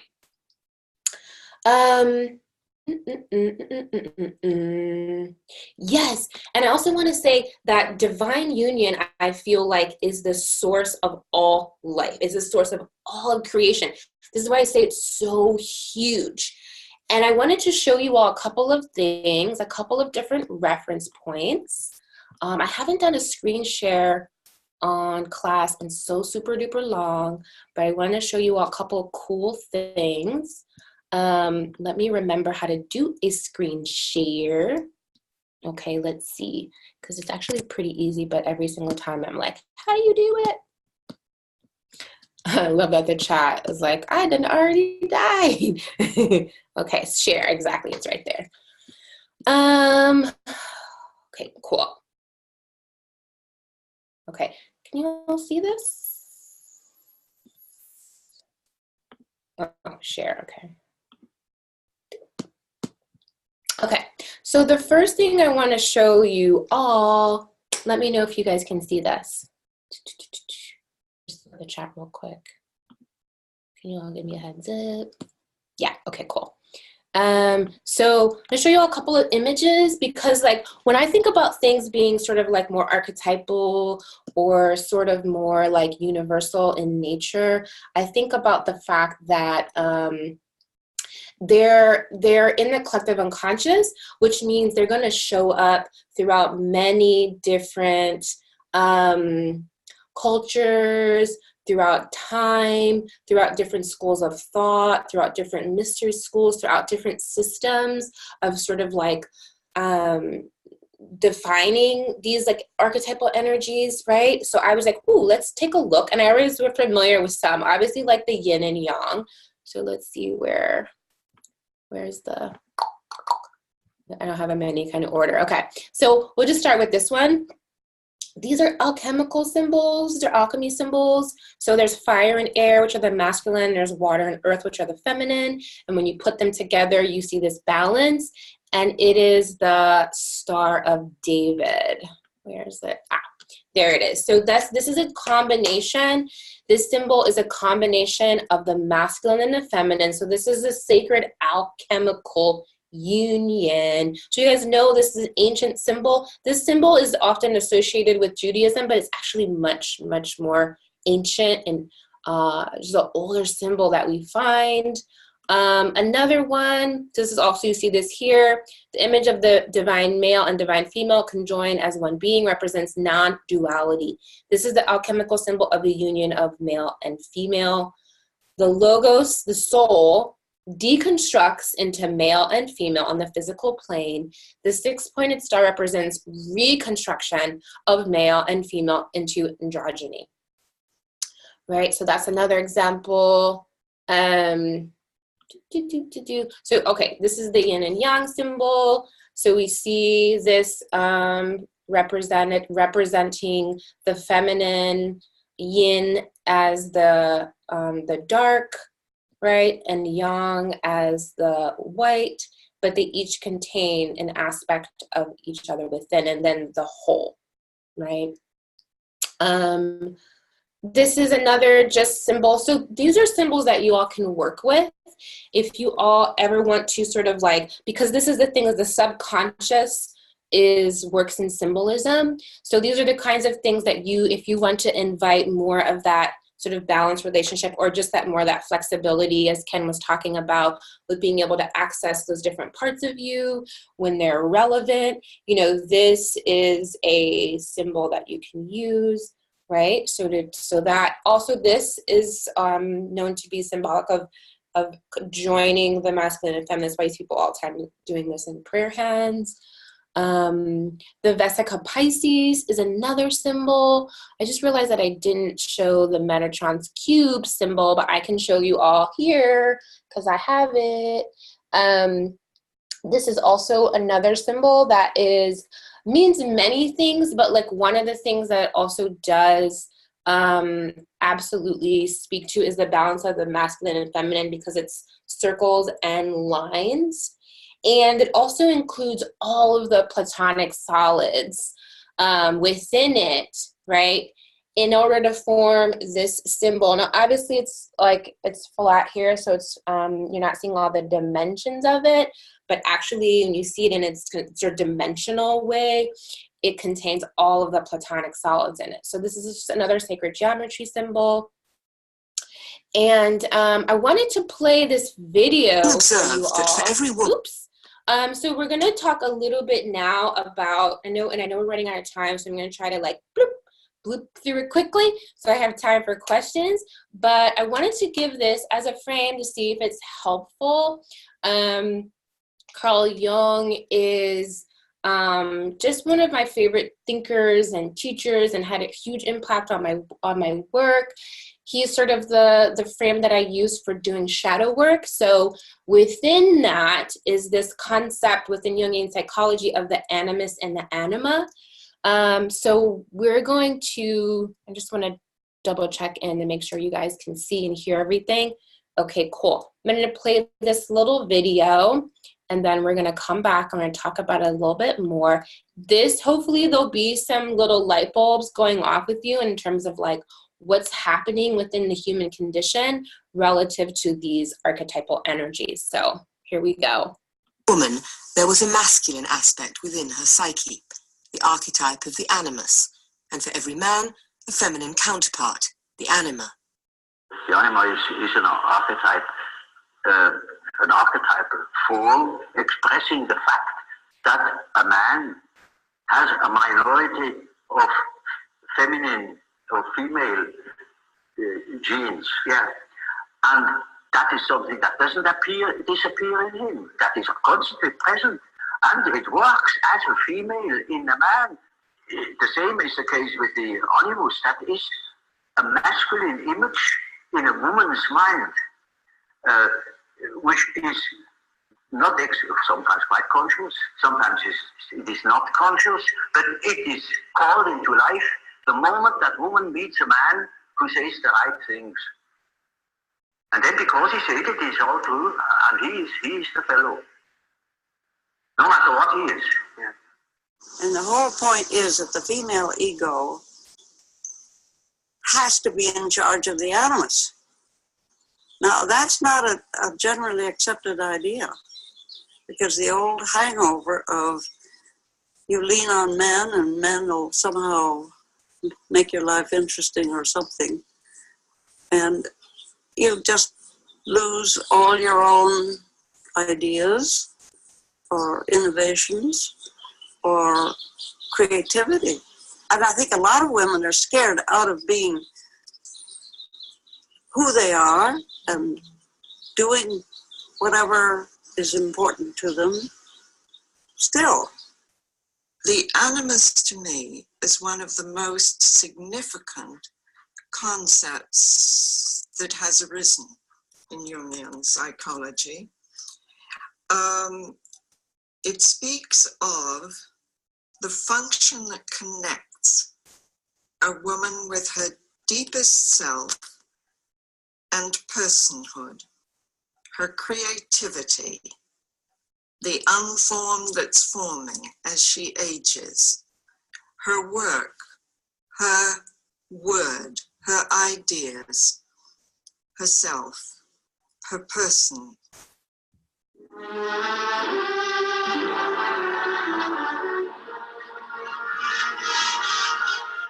In the Alfred Hitchcock film Notorious, John Beebe finds a drama of the animus in the conflict between a woman and men.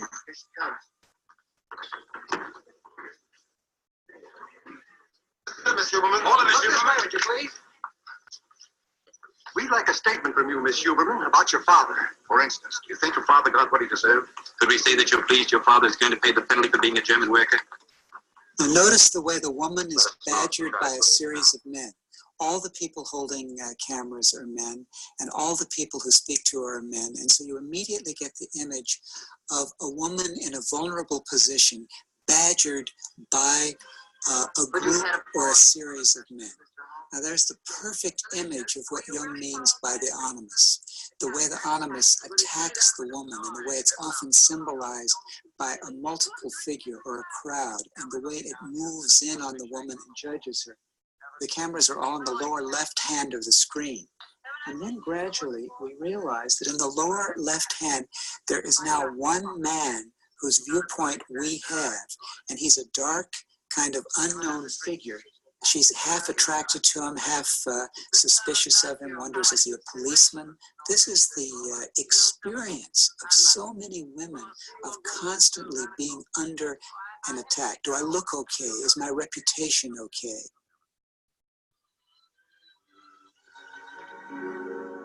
The camera turns, and finally he becomes a personality in his own right. Indeed, he's Cary Grant. There's one more drink left to please. Shame about the eyes. So that the very critic, the very thing that's most attacking the woman, is also somehow the thing that's most erotically exciting and the most interesting and the most energetic. And there, in a little nutshell, you get the problem of the animus. Now, see, the archetype is a force, it has an autonomy. It can suddenly seize you. It is like a seizure. So, for instance, falling in love at first sight, that is such a case. You see, you have a certain image in yourself without knowing it of the woman, of the woman. Yeah. Now you see that girl, or at least a good imitation of your type. And instantly you get a seizure, and you're gone. Yeah. And afterwards you may discover that it was a hell of a mistake.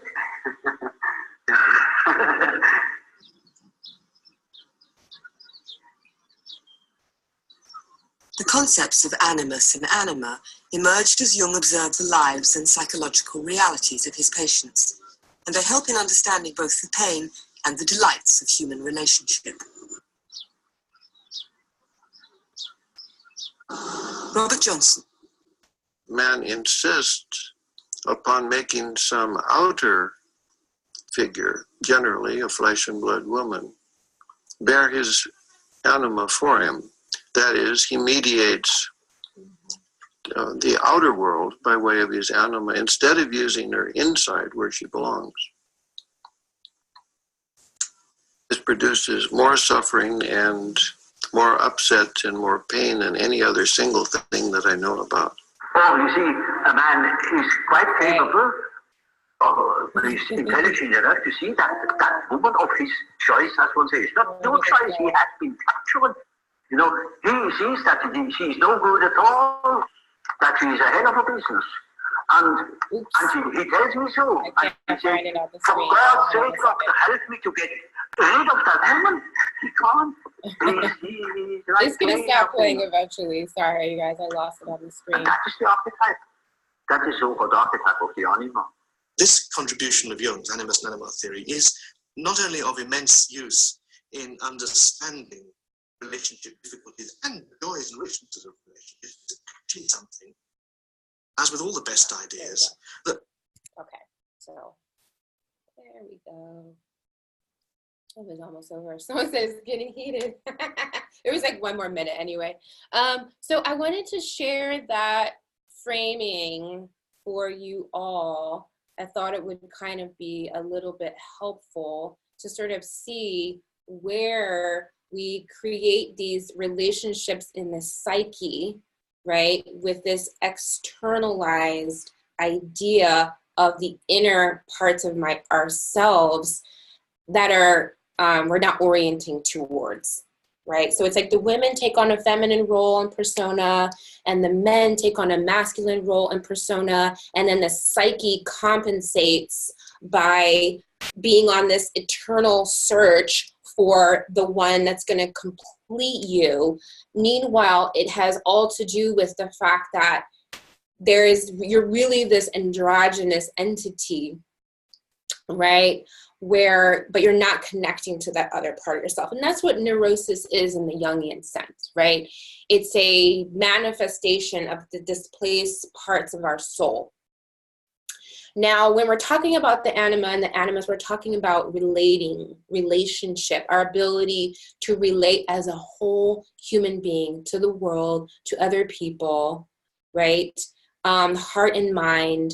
And again, understanding how we move in one-sidedness in the personality, and then we compensate in that through trying to find the one. And as he said, this is one of the most fundamental sources of suffering that he's seen.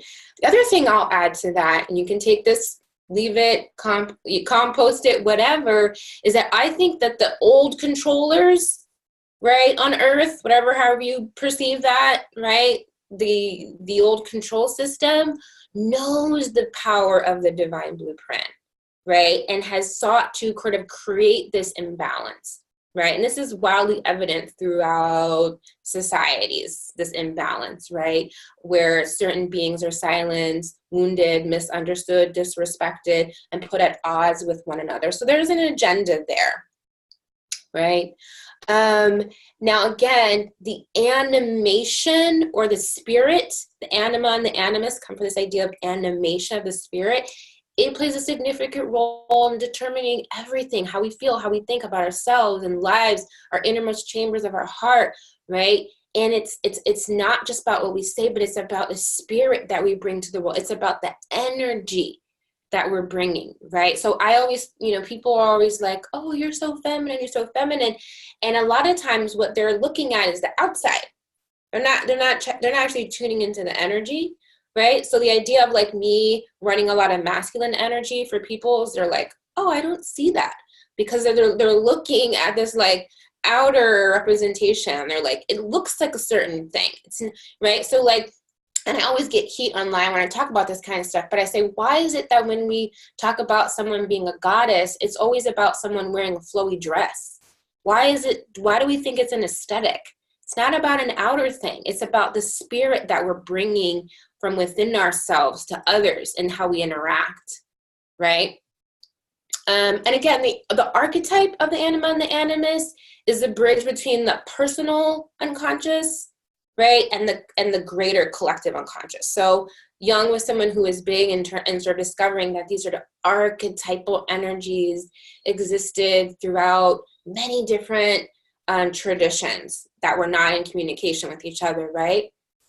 And we have intuitive connection with them. This is why a lot of times people connect to their anima, their animus in the dream time, right?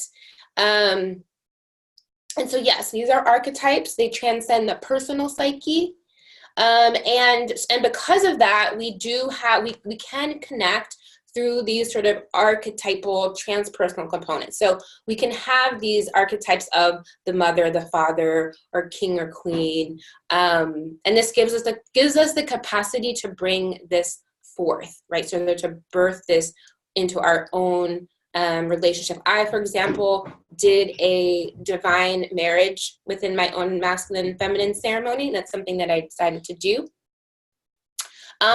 It is true that a lot of times the imprint that is modeled of the masculine and feminine is in the child's life of the mother and the father, and we see how this is really problematic, right? So it is helpful to sort of tune into those greater, bigger influence of archetypes to kind of understand what truly those identities mean for us, right? So just a little bit about the integrated animus, right, is sort of like rational, healthy female psyche, a strong center, a good sense of personal strength, good boundaries, the bridge between sort of knowledge and creative thought, whereas like and a sustained ability to apply things, right? So that's kind of like a healthy integrated. Displaced within the feminine of the animus. So again, this is the male component, but within the female psyche. Displaced would be know-it-all behavior, bullying, controlling, masochistic, loud, inability to effectively and meaningfully relate, right? We see a lot of that. The anima, right? So the boy's sort of image of the mother, and this is existing within the sort of more of the male psyche. Integrated qualities would be the ability to self-soothe, the ability to self-nurture. So that means men are not constantly looking for women to nurture them, right? A capability for empathy, ability to feel their feelings, ability to relate, right? Ability to access their intuition. Unintegrated would be sort of like lacking in that creativity, uncontained, right? Moody, greedy, grasping, right? Poor relationships, poor self-identity. And that grasping is sort of really important. That's like super important. And I would say in general, within the feminine, the unintegrated plays itself out as like, I need validation. They both play out in needing validation in a way, but I think for a lot of it, the really for the feminine is that like that unintegrated of like what they're looking for or what they think they're looking for from the opposite sex is that sort of like am I lovable, right? Like am I worthy of being loved? Whereas like when you learn to integrate that within yourself, you can either stop looking for externals for validation and look within yourself. I personally like rather than to be validated by people, I like to ask spirit for validation or confirmation, right? I'm like, here's the thing that I'm thinking is correct, and I will ask for a sign, right? Rather than being like, wow, like I'm worthy because all these people follow me online or all these people love me or whatever. That's not my system for checking in with what's truth, right? I know that I want to move from self-validation, or I want to move sort of from like confirmation from the universe, my relationship with the creator. So those are just some things I wanted to share and bring through today. I hope that's all helpful. I was going to say that as kind of like a homework assignment, something that I think that could be helpful for a lot of people is because obviously the focus, again, is to take the point in a way is to like start with the focus within ourselves of sort of that inner divine union and what that looks like. And then looking from that place of wholeness, now what would a divine counterpart for me, if I didn't need external sources of, and it's not saying that we never want to look for love or validation from other people. It's not that. It's not extremes, right? It's just that like our primary source of like knowing that we have, that we're worthy, that we're lovable, we're not constantly seeking externally, right? So if I'm not using other people to validate me, if I'm not using other people to complete me, well, what's left? Like, what would that look like? What would a divine counterpart relationship then look like? And to start to envision those aspects and those attributes and what that way of relating feels like, and to create a blueprint for yourself of what that will look like. So this is a little bit different work than kind of like, this is what I want my partner to look like. I want them to be this tall. I want them to be right? That can be a fun practice. I've done that. I will tell you, I have written a list of the person I want to attract, call that person in. They had everything on the list. And I'm going to tell you right now, that wasn't it. It wasn't it. Okay. So again, just some of the stuff, you'll learn and figure out for yourself. What I find to be helpful, again, is sort of like taking it out of that context and bringing it into the greater context of like when I'm interacting, relating with someone the first time I did this, actually I called in my spirit sister, Tasha. The first time I was like, this is what I want in a divine counterpart, not like in a divine counterpart relationship. I actually called in one of my spiritual sisters. So I do think that it is good to sort of like say like, and this other piece of like more of a romantic thing, I had completely left that out. So yes, include that too, right? But my point is that like this higher level of relating, write a blueprint for yourself of what that looks like, what that feels like. And then what you can do is you can imprint that for yourself. You can imprint that because it's already available for you as a possibility. So you can do that through creative visualization, through using your imagination, and just memorizing the frequency of what that feels like. And then when you are broadcasting that, then you all know that the universe feels that and then orchestrates that meeting happening, right? So yeah, so I hope that felt juicy for you all.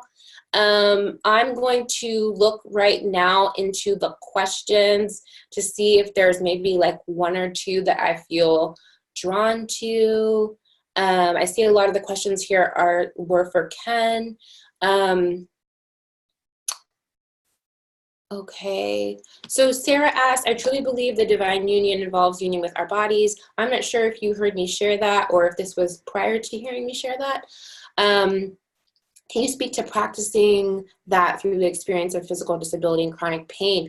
I love this question so much, and I know that we're going to talk about it a lot more in the next class, but just to give you all a little bit of a taste of something right now, while maybe a few other people want to pop some questions in the Q&A. I feel that for me, my relationship with my body, and this is why I want to like really go into the story and take time to share this, my relationship with my body was super interesting. I definitely was someone that disassociated from my body a lot because this body is very, very sensitive. And because of that, I experienced a lot of things that felt like physical trauma, just emotional, even emotional trauma, right? But also I was a child that experienced a lot of physical trauma. And I feel like I learned to disassociate from my body really early on. And I felt comfortable like being out, like just pop out of my body, right? And not really fully integrating and not really fully feeling safe being in the body, and not enjoying being in the body. And I remember, and I'll tell you an experience I had, I went to get some body work, and it was just like, in my mind, it was just like a regular massage I was going for. And when I stepped into the room, the woman started interacting with me in a way that let me know that this was going to be a completely different type of experience than I've ever had. She starts immediately tuning in to me and saying things and telling me things about my body energetically, psychically. And even for example, at one point she said, okay, and I can feel that resonated. You're someone who needs to hear things in a certain way for them to resonate. So she was just totally tuning into my body. Even when she was doing the body work, she was talking to my body. Like she was having a whole conversation. She was like, it's okay. And she was really like just super tuned in, and she was telling me things. And she was like, okay, there's something over here that you're holding on to in your knee. Can you tell me about something that da-da-da-da? She was working through everything, and it was such an interesting experience. And I remember at the time asking her all these things, because she said, your body is who brought you here. Your body is who brought you here to receive this care. And that was really interesting to me, because I always felt like my intuition was sort of this outside thing that I sort of received from my higher self. I didn't really fully understand that my intuition was being channeled through my physical body, and that it was giving me messages through sensations, right? One of the things I asked her, I said, is it unkind to my body when I say I am not my body? Right? And that session totally transformed me, because I realized like, wow, this relationship that I have with this body that is from the earth, that is going to return to the earth, that I am a guest, right? I'm a guest. And I needed to learn to have this body trust me, right? And then once I had that relationship with that body, I knew that it had been working hard for me already. And it had been protecting me, and it had been guarding me, and it had been taking a lot of hits for me. And I had not been showing up for it in the same way. And after that, I was like, I'm going to spoil the shit out of this body. Like, I'm just going to spoil it and take care of it so much. And I realized that, like, I've let other people treat me in a way that's done harm to my body, and I can't do that anymore. That's not an option for me anymore, right? So when I think about this relationship with this body, it's so important for me to, like, again, recognize that I'm a guest, that this is a soul agreement. My body is my soulmate. This is my highest soulmate. This is this body in this lifetime, right? And so this game changed everything. So all that to say is that I do think that pain in the body, illness in the body, different things like that, oftentimes are the body trying to communicate to us about what it needs, right? And someone said, can you give examples of how you spoil your body? I listen to what it needs. If it needs to rest, I rest. If I need to cry and release, I cry. I don't get caught up in like, oh no, like people are going to see me crying. I'm like, my body needs to purge. Like I need to cry. Like it's the same kind of thing of like, you know, or sometimes my body will let me know and I'll not be listening. And my body might be say like, I need more water and I'm not listening. And then I will get a headache. And it's not like something bad's happening to me. It's that my body's communicating with me what it needs, and it's important that I respond and that I prioritize that. So I spoil my body with body work. I spoil my body with like the environment that I live in.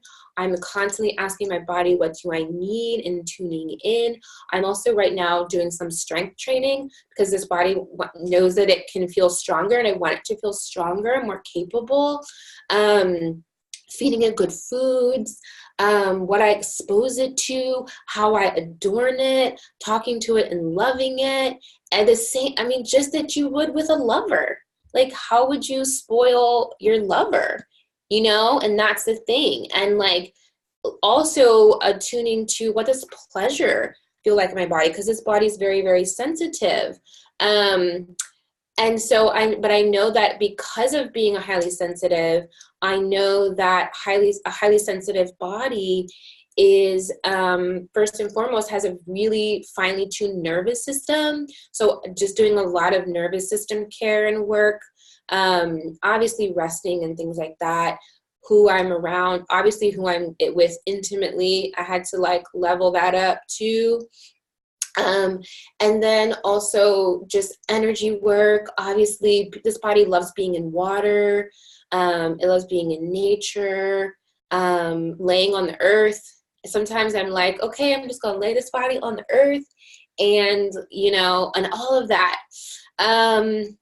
So much more. And I'm going to talk so much more about that all next class too. So I feel good and complete, you all. Thank you all for all these questions. I'm going to bring Ken back on so that we can close out class together and we can thank him.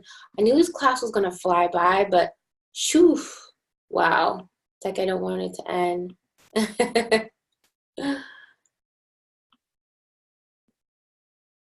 Welcome. Hey. So so I would love for you to share with everyone how they can connect with you. I try to bring people on the class that do have offerings to be able to be available for you all if you want personal sessions. So that's an option. Ken can tell you all about the ways that you can work with him. Yeah. Thank you so much. Yeah, definitely. I think probably easiest would be like email me. My name is Kenneth, KENNETH_. My last name is Jover, JOVER @yahoo.com. So you guys can email me. We can exchange numbers. Figure that piece out. And do you want to offer your website? Yeah, definitely. So I have my website, which is exactly the same as my name, just KennethJover.com. Yeah, KennethJover.com. I'm going to be like updating it a little bit. So this is kind of like the website that I made a year ago. Yes, somebody already put that in the chat. That is my email. Anything else? Also, I'm so excited to share with you all that me and Ken are going to be announcing an offering of a 6 weeks course on energy work. I'm so hyped and excited for this. So this is like I've been wanting to do a 6 weeks course of something like where just people can access like deeper work, where it'll be live every week for 6 weeks. And yeah, I just been like, playing around with the idea for a super long time. And then when me and Ken were connecting and we're thinking about this class right here, I was like, it's not going to be enough. It's going to be, we need more. So we're going to drop all the details on 11/11 about the course. It is going to start at the beginning of the year. So it's going to be something that's going to be exciting for people. And as you all felt and experienced, like Ken's work is super accessible. So that means that it's super accessible and it's really deep. So that means that like if you're totally new to energy work and you're like, I don't know anything, you're going to get the tools. And if you're like more advanced and you really want some like up leveling, that's going to be available too. So we're going to be co-leading it together. So it's an energy work course, and it's going to be a 6 weeks course offering that we're going to offer for people to purchase.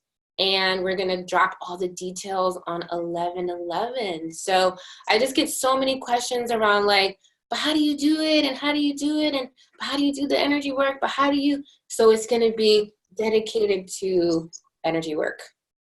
So if you're an aspiring energy worker or just want to do it for yourself or whatever, yeah. So like letting you all know that that's going to be available so soon as well. And it's going to be really juicy. So it's going to be, we're going to have it start at the beginning of the year. So it's going to be a nice kind of like way to get all your updates, you know, at the beginning of the year and everything. But I definitely highly recommend you all hitting up Ken if you felt connected and resonant. I can't recommend him enough for private sessions, energy work. Yeah, any last messages that you want to share with us? Absolutely. One, I'm so excited. Thank you all. It's such a beautiful community for having me and trusting me and inviting me. And I just want to say you have an incredible guide on the path, and you're so very lucky. And thank you all for saying yes to this process and journey and saying yes to this path. It's like so good, and it's so worth it. Like, it just makes me really happy to share this with you all. Yeah, so yeah, I love you all so much. Ken, so much love to you. Thank you. I hope you enjoyed every moment of it. And just so much more to come. This is just to give you all a taste of like more and more of like the direction that we're going in. So thank you, Ken, for the blessing of like leveling up the school energetically. Everyone that's here, making sure everyone is all sparkly.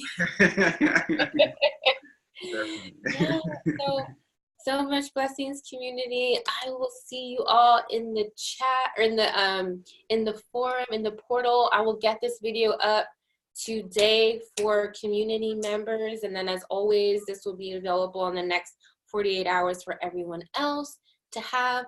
Watch it as many times as you need to. And just know that I love you all, and I can't wait to be with you all soon. I will be on retreat next week, so send blessings for my journey. And yeah, so much more to come. Peace and so much love, everyone. Ken, talk to you soon. Yeah.